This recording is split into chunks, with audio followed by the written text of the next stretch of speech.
Welcome back. You're watching Money, Money, Money, and this is the Precious Metals Special. Why not? It is Diwali after all.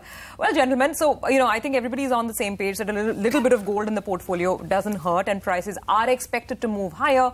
The question then is, how do you invest? What is the preferred route, Mr. Rungta, that you would advise? Because apart from physically going and maybe buying, a coin, there are bonds these days, there are ETFs. So clearly, I would recommend financial ways of buying, say, gold. SGB, the sovereign gold bonds, are one of the best ways. I think we should just await the proposed simplification. And the problem is with gold bonds, you have to keep waiting for the next tranche to come through. So I think what now the government is proposing, we still need to see the actual notifications. It will be available on tap. They will promote market making, which means not just that it is available on tap.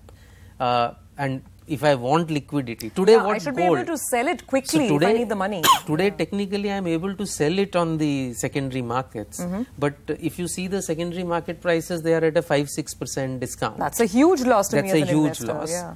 I think the big issue on gold, whether through sovereign gold bonds, through ETFs, there are changes proposed to ETFs as well. The big thing is don't time. I mean, just like you don't time equity markets, don't time your gold purchases. Okay. Ashish, let me come to you.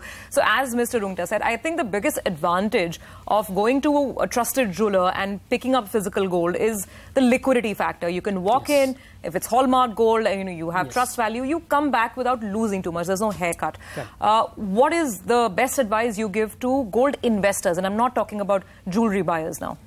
I would say any jewelry buyer has an investor sitting inbuilt, actually. Inbuilt. We all want to believe we're buying it for investment. You can't separate it out, number one. Secondly, as Rungtaji said, systematic investment plans which work for equity or mutual funds, I would suggest customers to go in for SIPs. Like most of the jewelers have a facility where every month you can go and buy, or you can have installment-based purchases that you pay every month, and the jeweler gives you some advantage. Typically, the last installment is paid by the jeweler. Are those schemes still active? Are they still popular? Yes.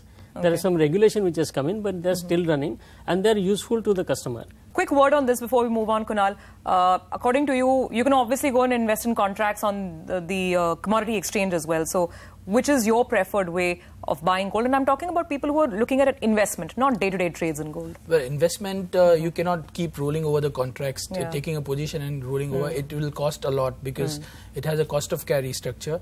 You can definitely take a delivery from the exchange if you want to. So that delivery, you can keep it in the vault. That is one of the ways. Second ways is, like everyone knows, gold ETF. They have done internationally very well, but in India somehow it is not able to pick up. And I would say out of all the options available right now, sovereign gold bond scheme is definitely one of the best schemes. Like we just heard a lot of regulatory changes. If that happens, I think it will be a very interesting proposition because you're getting interest out of it. Okay. Well, on that note, let's just quickly move to some of the other precious metals. So, Kunal, silver hasn't done that well, as you were just telling me earlier as well this year. And then things like platinum, palladium. We don't even have too much exposure as Indians to these metals. I don't know what the regulation right now is and whether it even merits. I mean, is there a price trend in international markets indicating that maybe platinum could offer me that, much needed boost next year? Platinum jewelry, 3-4 years back, there was a craze in China like for gold. Now it is again subsided. The major demand for the platinum is in auto catalyst. It is used as an auto catalyst and in diesel vehicles. So now with the restrictions in diesel vehicles, we are going to see that demand falling down. So platinum prices are not going to do well in spite of the supply concerns. So as compared to platinum, palladium looks better. If somebody wants to invest in physical, there are no instrument available on the exchange. But if you want to buy from the jeweler or somebody from the physical market, out of platinum, palladium is better. And in terms of return expectations for the next 1 year? I think silver looks very interesting.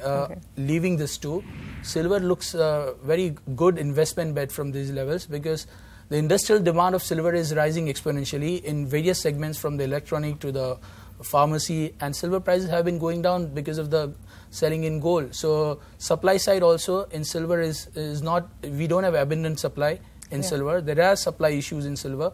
So I am very optimistic about the outlook of silver than the other. So I think silver 38,000, 38,500 in India, it's trading. I think it has potential to again trade and move up till levels of 45,000 by end of next Diwali.